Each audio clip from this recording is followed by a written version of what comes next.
Bom, tem perguntas, o Marcos está em Aracaju, lá em Sergipe. Qual a melhor estrutura para iniciar uma seleção e quantos animais você indicaria?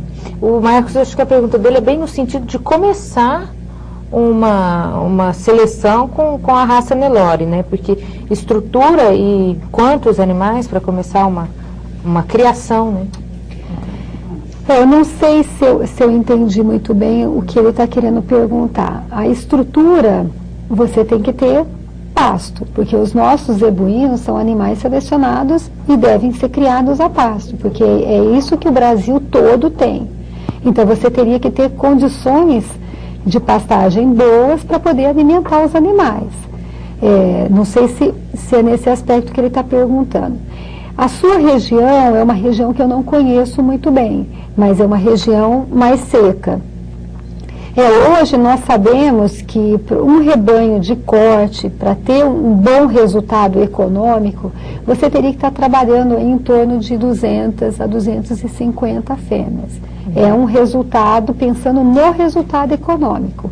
Agora, pensando só no aspecto do melhoramento genético, você pode fazer seleção com 10, com 20, com 50, com 100 animais. Qualquer plantel está sujeito a você fazer seleção, que foi todo o começo da nossa conversa aqui. Todo rebanho, você faz escolhas, você faz seleção.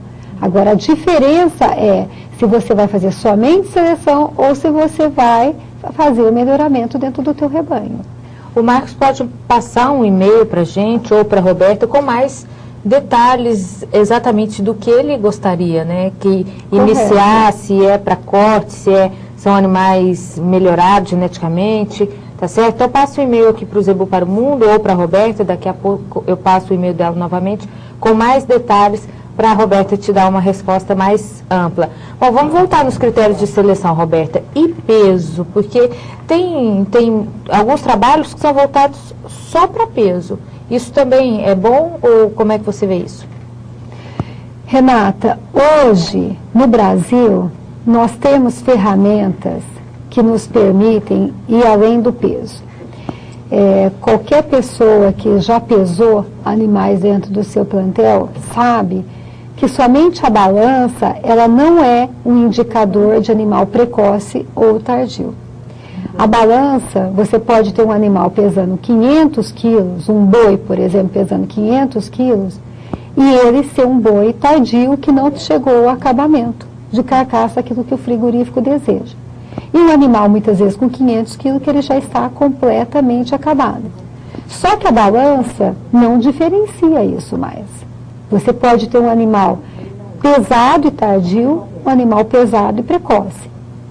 Então, hoje, todos os programas de melhoramento, ou pelo menos a maioria deles dentro do Brasil, têm trabalhado com as características de carcaça.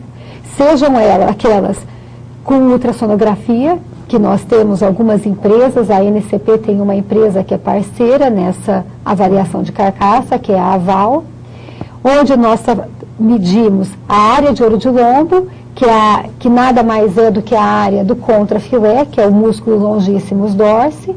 Temos a espessura de gordura medida nesse mesmo local e a medida da espessura de gordura na picanha. Além disso, nós temos as avaliações morfológicas. A NCP também tem uma empresa em parceria, que é a metodologia SAM, onde nós fazemos uma avaliação por score visual dos animais. Animais mais musculosos, animais menos musculosos, animais mais altos, menores, mais profundos, menos profundos. Peso continua sendo uma característica importante dentro do melhoramento genético, mas osso também pesa, né? Precisa ter critério. Também pesa. Eu não estou descartando o peso, tá? O peso é importante. O peso é importante, é uma ferramenta muito simples. Hoje, a maioria das fazendas, eu posso dizer 90% das fazendas hoje que trabalham com melhoramento, trabalham com seleção, ou 100%, tem uma balança. Todo mundo tem uma balança. E qualquer pessoa, qualquer funcionário de fazenda tem condições de fornecer essa informação para nós. O que eu quis dizer é que a balança não pode ser o único critério mais.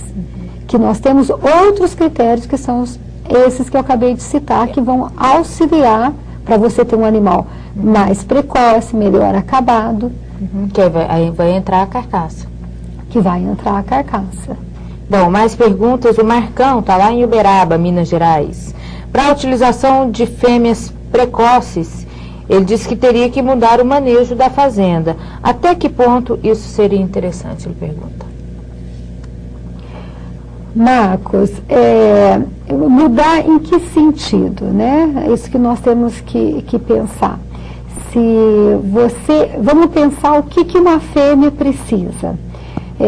O que nossos criadores, na verdade, têm feito. É uma desmama e logo após a desmama, essas fêmeas vão para um pasto que foi reservado para elas, que nós chamamos muitas vezes de pasto diferido, que é um pasto com rebrota, e elas recebem nada mais do que um proteinado. Algumas fazendas, é lógico que adotaram uma suplementação, mas a maioria das fazendas que trabalham conosco no projeto de precocidade, eles utilizam um proteinado. O que nós temos valorizado nessa característica é animais precoces sexualmente a pasto, certo? É lógico que essas fêmeas elas vão estar em crescimento, vão estar gestando e vão estar, ao mesmo tempo, precisando de reserva energética para o crescimento dela. Então, o pós-parto dessas fêmeas realmente também é complicado. Mas se nós quando nós comparamos o índice de uma primípara precoce com o índice de uma primípara normal, vamos dizer assim, os índices são semelhantes. Nós não temos observado diferença no índice de uma primípara normal com uma primípara precoce.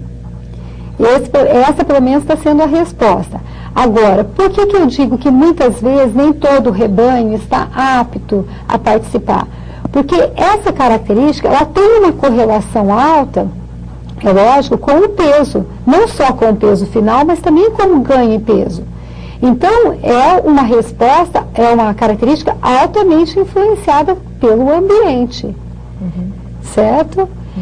O que a gente tem visto em alguns estudos, que ainda isso é uma coisa que nós precisamos trabalhar melhor, mas é que economicamente é viável você ter fêmeas aí na faixa de 30%. Se você já tem 30% de fêmeas precoces dentro do teu rebanho, isso dá um pulo economicamente em todo o sistema. Olha só a pergunta do Ismael e do Paulo Afonso, lá da Fazenda Santo Antônio do Indaiá, lá em Redenção, no Pará. Um abraço para você, Ismael, ele já esteve aqui no programa com a gente e eles estão sempre assistindo a gente lá no Pará. Um abraço para vocês. Ele gostaria de ouvir sobre a correlação entre o uso de touros melhoradores para precocidade sexual e precocidade de acabamento, porque aqui no Pará, ele diz, a boiada é de terminação muito tardia. Ismael, ainda nós não temos resultado dessa correlação. Podemos delinear um trabalho aí na Santo Antônio do Indaiá, né? Vocês também trabalham com precocidade sexual, tem todo o rebanho comercial que poderia nos auxiliar. Então vamos pensar em delinear um projeto como esse aí na fazenda. E nós não temos ainda um resultado que é isso que nós pretendemos chegar a fazer. É você correlacionar essas características de precocidade sexual com as características de acabamento. Já existe alguns projetos em desenvolvimento e o próprio projeto de precocidade sexual do programa tem esse objetivo. Agora, existe algumas teses em andamento onde nós pretendemos, né, correlacionar. O que dificulta um pouco é que quando nós pensamos em acabamento, nós teremos que abater esses animais. E isso normalmente não pode ser feito em rebanho PO, porque onde é produzido touros e matrizes. Então, esse é um projeto realmente que teria que ser delineado em rebanho comercial, onde os animais poderiam ser por abaixo. Por isso que eu te deixo, então, a proposta para nós delinearmos aí um projeto dentro da Santo Antônio do Indaiá. Está feito a sugestão, Ismael.